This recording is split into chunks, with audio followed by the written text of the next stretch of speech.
So welcome to part 2 of dental amalgam. Part 1 के link जो है मैं डिस्क्रिप्शन में ऐड कर रही हूँ। पार्ट 1 में हमने अमेलगम देखा था कि अमेलगम होता क्या है, अमेलगम की प्रॉपर्टीज़ क्या होती हैं, अमेलगम के सेटिंग रिएक्शन क्या होता है, अमेलगम की कंपोनेंट्स क्या होते हैं और हर कंपोनेंट का रोल देखा था। In this video we are going to discuss rest of the properties of dental amalgam and manipulation of dental amalgam. So अब यहाँ पर हम फर्स्ट जो है चीज़ वो देखेंगे डिचिंग ऑफ अमेलगम। ये एक स्पेसिफिक टर्म यूज़ की जाती है कि अमेलगम की जब भी हम रेस्टोरेशन करते हैं तो कहते हैं कि इसकी डिचिंग हो गई। अब ये डिचिंग का मतलब क्या होता है, हमारे पास अगर अमेलगम रेस्टोरेशन के दौरान हमने पढ़ा था या तो कॉन्ट्रैक्शन होती है, पार्ट 1 वीडियो में मैंने आपको डिटेल में बताया था कि कॉन्ट्रैक्शन और एक्सट्रैक्शन क्या होती हैं, सॉरी एक्सपेंशन सही है। तो कॉन्ट्रैक्शन और एक्सपेंशन ये चीज़ें जब हमने पढ़ ली हैं तो उसमें मैंने आपको बताया था कि जब एक्सपेंशन होगी, लाइक ये कैविटी है सही, इसमें मैंने डेंटल अमेलगम की जो ये फिलिंग वगैरह करी है, अभी जब एक्सपेंड कर गई, बहुत ज़्यादा एक्सपेंड कर जाए तो वहाँ पर क्या होता है, हमारे पास फ्रैक्चर हो जाता है। लिखा हुआ भी ये fracture caused by large expansion, बहुत ज़्यादा एक्सपेंशन होने की वजह से फ्रैक्चर हो जाएगा। अब ये फ्रैक्चर क्या कर देता है, ये हमारे पास जो अमलगम रेस्टोरेशंस की मार्जिन्स होती है ना, ये वहाँ पे जाके डिच कर देगा सही है। मतलब ये आपके पास टूथ है, इस टूथ के इधर मैंने करी है अमलगम की रेस्टोरेशन, तो आपके पास क्या हुआ, जब ये बहुत ज़्यादा एक्सपेंड करा ना तो ये जो मार्जिनल रिज है, आपको पता होगा मार्जिनल रिज क्या होता है, एडजेसेंट टूथ के इधर ये जो मार्जिनल रिज होगा ये यहाँ जाके क्या कर देगा, फ्रैक्चर कॉज कर देगा। तो इसको हम कहते हैं डिचिंग ऑफ अमेलगम। फिर एक टर्म हम पढ़ते हैं टार्निश। अब टार्निश और क्रोजन का डिफरेंस भी पूछा जाता है, तो आपने इनको बहुत अच्छे से दिमाग में बिठा के याद रखना है कि टार्निश क्या होता है, लॉस ऑफ लस्टर। आपको पता है बेसिकली अमलगम है क्या, सिल्वर और मरकरी का अमलगम क्या है, सिल्वर टिन का मिक्सचर है, ज़ाहिर सी बात है एक मेटल है, ये अलॉय है ये, ठीक है। तो आपके पास मेटल की प्रॉपर्टीज़ आपको पता है कि कैसे होते हैं, वो लस्ट्रस होते हैं, बहुत ज़्यादा शाइनी होंगे, उनकी स्मूथ सरफेस होगी। तो आपके पास क्या होता है कि अगर उसका जो अमलगम है उसका लस्टर लॉस हो जाए, मतलब उसकी शाइनिंग ख़त्म हो जाए, तो उसको हम कहते हैं ये टार्निश हो गया। और ये टार्निश किस वजह से, तो दो रीज़न की वजह से, एक सरफेस कोटिंग की वजह से और सल्फाइड लेयर के ऊपर, सरफेस के ऊपर सल्फाइड लेयर आ जाए या फिर सरफेस कोटिंग की वजह से हमारे पास टार्निश होता है। और it is a reversible process, reversible in a sense कि ज़ाहिर सी बात है इसकी सिर्फ शाइनिंग ख़त्म हुई है, तो हम क्या करते हैं, हम डिफरेंट मेथड से हम उसकी जो भी लस्टर है वो कॉस्ट कर देते हैं अगेन। तो it is a reversible process. जबकि जो कोरोजन है ना, ये हमारे पास क्या करता है, ये लॉस ऑफ लस्टर नहीं है, बल्कि ये इसके स्ट्रक्चर को भी और उसकी मैकेनिकल प्रॉपर्टीज़ को भी इतना ज़्यादा इफेक्ट कर देगा। और ये हमारे पास हेट्रोजेनस मल्टीफेस स्ट्रक्चर होता है, और ये it is a irreversible process.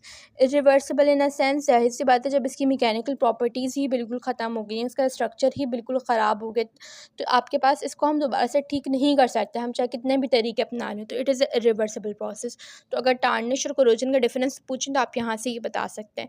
Then copper tin face जो होता है ना, वो सबसे ज़्यादा कोरोसिव प्रोन होता है, मतलब कोरोजन को रोक रहा होता है कॉपर टिन फेस। जबकि जो गामा टू फेस होता है वो सबसे ज़्यादा वीकेस्ट फेस होता है और उसमें से ही सबसे ज़्यादा कोरोजन हो रही होती है। अल्हम्दुलिल्लाह। दैन आपके पास है कि corrosion produced are lower than those for conventional amalgam. और कोरोजन जो है ना, वो प्रोड्यूस होती है कम किसके अंदर, कन्वेंशनल अमलगम के अंदर। It is minimised by polishing. इसको अच्छा अब तरीका बता दिया कि इसको हम मिनिमाइज़ कैसे कर सकते हैं। तो ये आपके पास सॉरी ये जो है ना, ये वाला तरीका ये इसमें है, टार्निश के अंदर है। पॉलिश कर देंगे हम तो ज़ाहिर सी बात है उसका लस्टर आ जाएगा।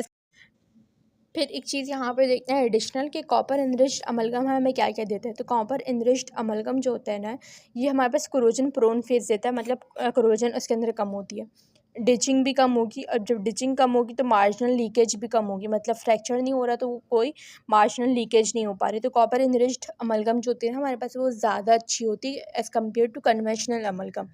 फिर गामा टू फेस जो है रिस्पॉन्सिबल होते हैं क्रीप के लिए 3.5%। कॉपर इनरिच्ड अमलगम के अंदर क्रीप वैल्यू हमारे पास 0.2% होती है। और ये वही चीज़ लिखी है, copper enriched less prone to ditching, जो यहाँ पे लिखा हुआ है ना, लो इंसिडेंस ऑफ डिचिंग, तो ये वही चीज़ है। अच्छा क्रीप वैल्यूज़ पर आए। अच्छा ये क्रीप क्या होती है, पार्ट 1 में मैं डिटेल में बता चुकी हूँ, तो पार्ट 1 वीडियो को देखें, व्हाट इज़ क्रीप। ज़ाहिर सी बात है आप सीक्वेंस से देखते आ रहे हैं ना वीडियो, तो आपको पता होगा ये क्रीप क्या होती है। तो क्रीप वैल्यू जो होती है हमारे पास लेथ कट के अंदर 2.5 होती है, कॉपर इनरिच्ड डिस्पर्शन मॉडिफाइड के अंदर 0.2% होती है, और कॉपर इनरिच्ड कंटेनिंग 0.5% पैलेडियम, इसके अंदर वैल्यूज़ होती हैं 0.06। ये जितनी भी वैल्यूज़ हैं इनको आपने बहुत अच्छे से याद रखना है, क्योंकि BCQs में, EMQs में और वाइवा के अंदर ये वैल्यूज़ पूछी जाती हैं। Now moving forward to thermal properties of dental amalgam. So thermal properties में देखें, हम थर्मल प्रॉपर्टीज़ में दो चीज़ें देखते हैं, एक थर्मल डिफ्यूजिविटी और एक कोफिशिएंट ऑफ थर्मल एक्सपेंशन। जो कोफिशिएंट ऑफ थर्मल एक्सपेंशन होता है ना, वो अमलगम से डेंटिन से 3 टाइम्स ग्रेटर होता है। सही, यही लाइन लिखी हुई है कि अमलगम का जो कोफिशिएंट ऑफ थर्मल एक्सपेंशन होगा वो 3 टाइम्स ग्रेटर होगा डेंटिन से। यहाँ पे वैल्यूज़ आप देख सकते हैं कि थर्मल डिफ्यूजिविटी अमलगम की 78 है, जबकि डेंटिन की 2 है। कोफिशिएंट भी देख लेंगे 25 और ये 8 है, मतलब डेंटिन से 3 टाइम्स ज़्यादा हैं दोनों चीज़ें। तो डिफ्यूजिविटी ज़्यादा होने की वजह से हमारे पास क्या होता है कि एक्सपेंशन और कॉन्ट्रैक्शन भी ज़्यादा होती है। तो इसलिए अमलगम के रेस्टोरेशंस के अंदर हमारे पास एक्सपेंशन और कॉन्ट्रैक्शन होती है, जबकि डेंटिन के अंदर नहीं होती। तो ये आपसे अगर पूछा जाए कि डेंटिन के अंदर हमारे पास एक्सपेंशन और कॉन्ट्रैक्शन क्यों नहीं होती, तो आपने जस्ट सिंपल बताना है क्योंकि उसकी डिफ्यूजिविटी वैल्यू बहुत कम है as compared to amalgam. Amalgam की 3 टाइम्स ज़्यादा है, इसलिए इसके अंदर ज़्यादा चांसेस होते हैं एक्सपेंशन और कॉन्ट्रैक्शन होने के। देन आ जाते हैं इसकी बायोलॉजिकल प्रॉपर्टीज़ में। बायोलॉजिकल प्रॉपर्टीज़ में सबसे पहले हमने देखना है कि 2 चीज़ें क्या कॉज करवा रहा है। अमलगम में आपको पता है कि मरकरी है। अब मरकरी बड़ा ख़तरनाक मटीरियल है, बड़ा ख़तरनाक मेटल है, ठीक है। तो जो ये होता है मरकरी, ये आपके पास हार्मफुल इफ़ेक्ट्स दे रहा होता है CNS के ऊपर भी। अब CNS के ऊपर ये इस तरीके से भी दे रहा होता है कि अगर फ़र्ज़ करें कोई प्रेग्नेंट फ़ीमेल है तो प्लेसेंटा के थ्रू ये जो है न्यूबॉर्न बेबी के अंदर भी डिज़ीज़ कॉज करेगा। तो इसलिए हम जो है 3rd ट्राइमेस्टर या 1st ट्राइमेस्टर के अंदर अमलगम रेस्टोरेशंस नहीं कर रहे होते हैं। दूसरा, ये डर्माटाइटिस भी कॉज कर रहा होता है, स्किन प्रॉब्लम्स कर रहा होता है। तो मतलब अमलगम को ना ज़रा अब हम कम कर चुके हैं, बिल्कुल अमलगम तो अब यूज़ होता ही नहीं है। अच्छा, इसका जो तरीके हैं कि इनको हम किस तरीके से प्रिवेंट कर सकते हैं, तो सबसे पहले तो ये कि वेल वेंटिलेटेड रूम हो, जहाँ पर भी अमलगम की रेस्टोरेशन की जा रही हो तो अच्छी तरीके से वहाँ पे वेंटिलेशन हुई हुई हो, और जो भी अमलगम का एक्सेस या स्क्रैप है उसको या तो हम अंडर वाटर रखें, मतलब जो भी अमलगमा हमने यूज़ करी, अब जो उसका एक्सेस या स्क्रैप करा वो बच गया तो उसको हम या तो पानी के अंदर डालते रहेंगे, या केमिकल फिक्सेचर होता है उसके अंदर डालते रहते हैं। तो इट्स ऑल अबाउट प्रॉपर्टीज़। हमने प्रॉपर्टीज़ में पहले सारी प्रॉपर्टीज़ देख ली, डिचिंग क्या होती है, टार्निश क्या होता है, क्रोजन क्या होता है, क्रीप क्या होता है, स्ट्रेन क्या होता है, स्ट्रेस क्या होता है, ये सारी हमने इसकी वो वाली प्रॉपर्टीज़ देख ली। देन हमने इसकी थर्मल प्रॉपर्टीज़ देख ली। दैन लास्ट हमने इसकी बायोलॉजिकल प्रॉपर्टीज़ देख ली। अब जो मेन टॉपिक है विच इज़ मैनिपुलेशन, कि डेंटल अमेलगम को हम यूज़ किस तरीके से करते हैं, इसकी जब हम रेस्टोरेशन करेंगे तो कितने स्टेप्स में आके कर रहे होते हैं। सो ये आपका अब जो है इसको देखते हैं कि मैनिपुलेशन कैसे करेंगे इसकी। तो मैनिपुलेशन देखते हैं। मैनिपुलेशन में सबसे पहला स्टेप आता है प्रोपोर्शनिंग एंड डिस्पेंसिंग, ठीक है। ज़ाहिर-सी बात है, हमने उसको क्या करना है, प्रोपोर्शनिंग मतलब निकालना है उसको, किस तरीके से हमने उसको वो करना है। तो मरकरी रेशियो शुड बी 5:8 या 10:8 के दरमियान होनी चाहिए। अगर मरकरी ज़्यादा हो जाए तो हमारे पास कैसी बनेगी वो वेटर, बहुत गीली टाइप की बनेगी, और वो फिर हम हैंड मिक्सिंग यूज़ करते हैं उस टाइम पे। और अगर मरकरी रेशियो कम हो जाए तो ड्रायर बनेगा, और उस टाइम पे हम मैकेनिकल मिक्सिंग करते हैं, ठीक है। दैन ट्राइट्रेशन का मतलब होता है मिक्सिंग। मिक्सिंग मीन्स कि हमने उस अमलगम को जो वो मरकरी और हमने वो लिया था सिल्वर्टन एलॉय, उसकी हमने जो अमलगम हमारे पास प्रिपेयर हो गई थी, अब उस अमलगम को मैंने ले लिया। अब मुझे उसकी मिक्सिंग करनी है। तो मिक्सिंग 2 तरीके से हो सकती है, एक तो मैनुअल और एक मैकेनिकल। मैनुअल मीन्स हैंड से, मैकेनिकल मीन्स मशीन से। हैंड के लिए जो हम इंस्ट्रूमेंट यूज़ करते हैं वो होता है मोटार एंड पेसल। ये समझो एक उसकी तरह होता है, हावन दस्ता देखा होगा ना आपने, उसकी तरह ये होता है, ठीक है। जबकि जो मैकेनिकल होती है ये अमलगमेटर। इनके इंस्ट्रूमेंट्स के नाम आपको बहुत अच्छे से याद होने चाहिए। या आपके पास ऑस्पी में सारे इंस्ट्रूमेंट्स रखे हुए भी होते हैं। Try to see this instruments, ठीक है। गूगल से चाहे आप इनकी पिक्चर्स वगैरह निकाल लें और इनके इंस्ट्रूमेंट्स को याद कर लें, या आपके लैब में रखे हुए होंगे तो उनको एक दफ़ा जाके देख लेगा, क्योंकि ये आपके पास ऑस्पी में रखे हुए होते हैं। इसका जो मैनुअल मिक्सिंग का टाइम होता है वो 40 सेकंड होता है, और मैकेनिकल के लिए 5 से 20 सेकंड्स होता है। तो आपको नज़र आ रहा है कि मैकेनिकल से हमारा टाइम बच रहा है। जो सबसे कॉमनली यूज्ड मेथड है वो मैकेनिकल मिक्सिंग ही है, ठीक है। फिर मैकेनिकल मिक्सिंग के एडवांटेजेस और डिसएडवांटेजेस देखते हैं। अब आ जाते हैं इसके एडवांटेजेस पे और डिसएडवांटेजेस पे। मैकेनिकल की बात करें, ठीक है, तो मैकेनिकल का सबसे पहला जो एडवांटेज ये है, यूनिफॉर्मली मिक्स होगा। नज़र आ रहा है आपको कि जो भी आपके पास मटेरियल होगा उसकी मिक्सिंग कैसे होगी, बहुत स्मूथली यूनिफॉर्मली मिक्स होगा, शॉर्ट टाइम में होगा और ग्रेटर अलॉय मरकरी यूज होगा। जबकि इसका डिसएडवांटेज क्या है कि ये आपके पास एक्सेसिव मरकरी को प्रोड्यूस नहीं कर पाएगा, ना ही इसकी मरकरी कंटेमिनेशन हो पाएगी। फिर सेटिंग करैक्टरिस्टिक्स जो होती है ना अमलगम की, वो टाइट्रेशन के ऊपर डिपेंड करती है, मतलब उसकी मिक्सिंग के ऊपर डिपेंड करती है। अगर हम बहुत ज़्यादा मिक्सिंग कर दें तो आपके पास क्या होगा, स्मूथ सरफेस बनेगा, लेस फ्लो होगा और जल्दी वो सेट हो जाएगा। सही है। अगर आपको याद हो तो हम केक में या जब हम बेकिंग कर रहे होते हैं तो उस टाइम पे हम बोलते हैं ये बहुत ज़्यादा मिक्सिंग करो, तो आपके पास जो बैटर होता है वो बहुत अच्छे से बनता है और जो आपका केक बनकर आएगा वो बड़ा स्मूथ सा होगा। जबकि अगर हम उसकी मिक्सिंग कम करते हैं तो हमारे पास वो सरफेस कैसी होती है, वो स्मूथ नहीं होती। तो इसी तरीके से आपने जहन में अपना कॉन्सेप्ट बिठाना है कि अगर हम बहुत ज़्यादा मिक्सिंग करेंगे तो स्मूथ सरफेस होगा, लेस फ्लो होगा और जल्दी सेट हो जाएगा। लेकिन अगर हम कम मिक्सिंग कर दें तो वीक सरफेस होगा, ग्रेटर फ्लो होगा और सेट भी वो आराम से देर से होगा। थर्ड स्टेप आ जाता है हमारे पास कंडेंसेशन। अब हमने उस अमेलगम को पैक्ड करना है या कंडेंस करना है, तो इसके लिए जो हम इंस्ट्रूमेंट यूज़ करते हैं इट इज़ अमेलगम कंडेंसर या अमेलगम गन कहते हैं इसको। ये बेसिकली क्या होती है, ऐसे device use to transfer the material from mixing vessel to the prepared cavity. जो हमने मिक्स किया था ना टाइट्रेशन करके, तो फ़र्ज़ करो ये एक पेपर होता है, इसके ऊपर हम मिक्सिंग करते हैं। तो अब जो टुथ में हमें लेकर आना है, तो इसको उठाने के लिए जो इस कैविटी में लेकर आना है वो हम by the help of amalgam condenser करते हैं। देन हमारे पास फोर्थ स्टेप आता है कार्विंग। अब कार्विंग मीन्स एक्सेसिव, अगर आपके पास क्या हो जाए कि आपने फिलिंग लगाई हो और एक्सेसिव लग रहा है आपको, बहुत ज़्यादा लग गई है, तो आप जस्ट सिंपली क्या करेंगे, उसको कार्व कर। अभी कार्व इस तरीके से आपने इसका याद रखना है कि जो स्फेरिकल अलॉय होते हैं ना वो ईज़िली कार्व हो जाते हैं लेदखट के उस बनिस्बत, और फाइन ग्रेन इसी तरीके से ईज़िली कार्व हो जाते हैं। तो आपने कार्विंग की ये लिखी हुई प्रॉपर कार्विंग बेसिकली ये कहते हैं कि ड्यूरिंग कंडेंसेशन के दौरान हमारे पास मर्करी रिच लेयर अगर बहुत ज़्यादा बन जाए, इंक्रीमेंटल लेयर कह देते हैं उसको, मतलब ज़्यादा बन गई ना, तो इस लेयर को हमने कार्व्ड करना होता है, मतलब हटाना होता है ताकि उसकी मैकेनिकल प्रॉपर्टीज़ इम्प्रूव हो जाए। तो उसको, इस प्रोसेस को हम कहते हैं कार्विंग, और इसका इंस्ट्रूमेंट का नाम होता है अमेलगम कार्वर। ठीक है। फिर लास्ट स्टेप इज़ पॉलिशिंग।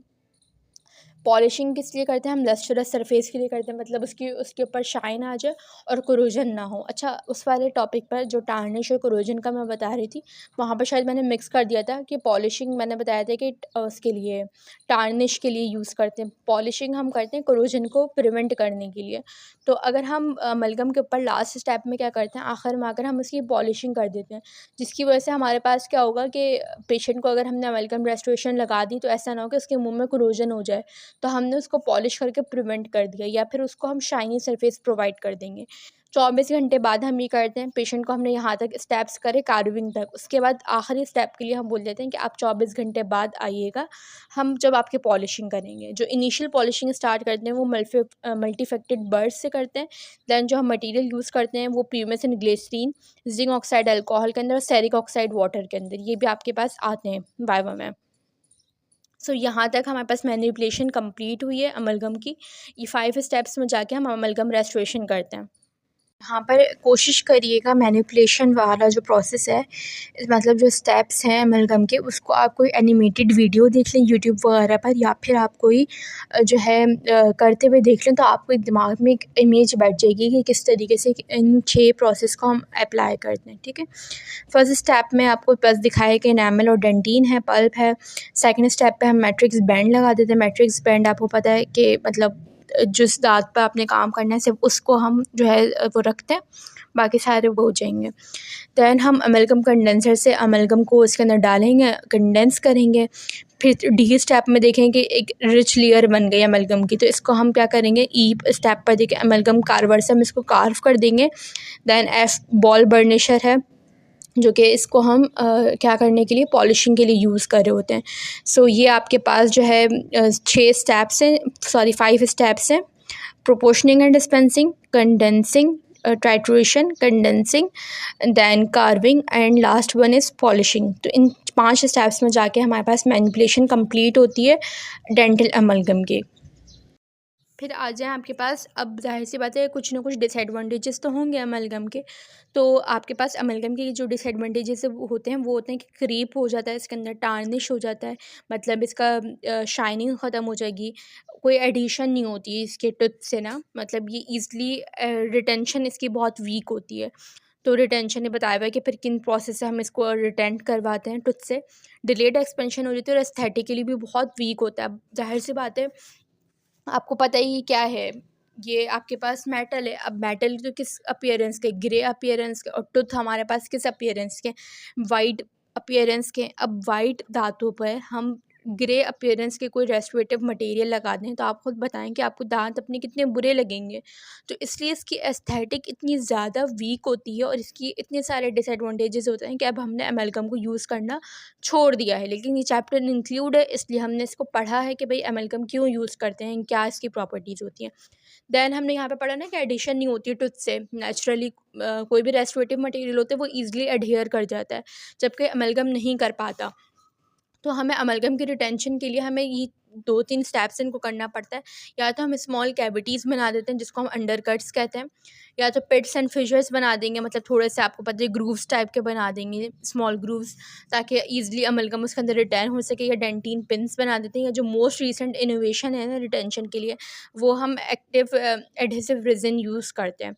सो ये रिटेंशन ऑफ अमेलगम के इंडिकेशंस कि अमेलगम हम कहाँ-कहाँ पे यूज़ करते हैं, तो क्लास 1 to 5 कैविटी पर। अभी क्लास 1 to 5 आपको याद होगा, जीवी क्लास जो जीवी ब्लैक क्लासिफिकेशन है, उसमें क्लास 1 to 5 जो कैविटी होती है वहाँ पर हम इनको यूज़ करते हैं, कोर बिल्डअप में भी यूज़ करते हैं। फिर आ जाती है एक चीज़ जो कि लास्ट बची है, अमेलगम फिलिंग्स में हम लाइनर और सब लाइनर यूज़ करते हैं।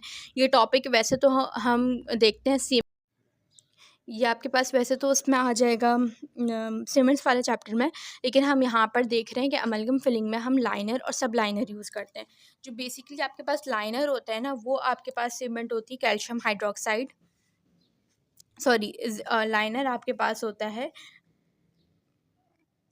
जिंक फॉस्फेट, और जो सब लाइनर होता है वो होता है कैल्शियम हाइड्रोक्साइड, ठीक है। और इसकी तकरीबन जो थिकनेस होती है वो 0.5 mm होती है। अगर अब ये आपसे पूछा जाता है कि हम अमेलगम फिलिंग्स में लाइनर और सब लाइनर क्यों यूज़ करते हैं, बाकी फिलिंग्स में हम नहीं यूज़ करते। तो पहली चीज़ तो ये सब लाइनर के लिए आपने लाइनर के लिए आपको पता होना चाहिए कि थर्मल एक्सपेंशन आपको पता है अमेलगम की इतनी ज़्यादा है, जिसकी वजह से ये इरिटेशन कॉज कर सकता है। डेंटिन पल्प में अगर ये चला गया तो ये इरिटेशन कॉज कर सकता है। इसलिए हम क्या करते हैं, हम लाइनर यूज़ कर रहे होते हैं। और सब लाइनर हम इसलिए यूज़ करते हैं, अगर कैविटी बहुत ज़्यादा डीप बन जाए हमसे, तो ज़ाहिर सी बात है अमेलगम नीचे तक जाने का ख़तरा होगा, तो हम क्या करेंगे, लाइनर के बाद सब लाइनर भी यूज़ करेंगे। तो सब liner, liner then amalgam filling. सो यहाँ पर हमारा चैप्टर कंप्लीट हुआ। आई नो कि it's a very lengthy chapter, but it's a most important chapter. BCQs में, EMQs में एंड वाइवा में, ऑस्पी में, ऑस्की में, इन सब में बहुत ज़्यादा इस चैप्टर से जो है क्वेश्चंस इंक्लूडेड होते हैं। So try to understand these chapters and try to make conceptually, इसको कॉन्सेप्चुअली पढ़ना है आपने। जो मैंने बताया कि 7 वीडियो देख लिएगा, अगर यहाँ से समझ नहीं आए कुछ कि मैनिपुलेशन किस तरीके से कर रहे हैं, शॉर्ट वीडियोस आपको ईजिली मिल जाएंगी यूट्यूब पे, तो आपके लिए बहुत ईजिली रहेगा अमेलगम को पढ़ना। बाकी डिस्क्रिप्शन के अंदर मैं पार्ट 1 की वीडियो भी ऐड करी हूँ, पार्ट 1 आपने लाजमी देखना है। पार्ट 2 की वीडियो भी मैंने पार्ट 1 में इंक्लूड कर दी है।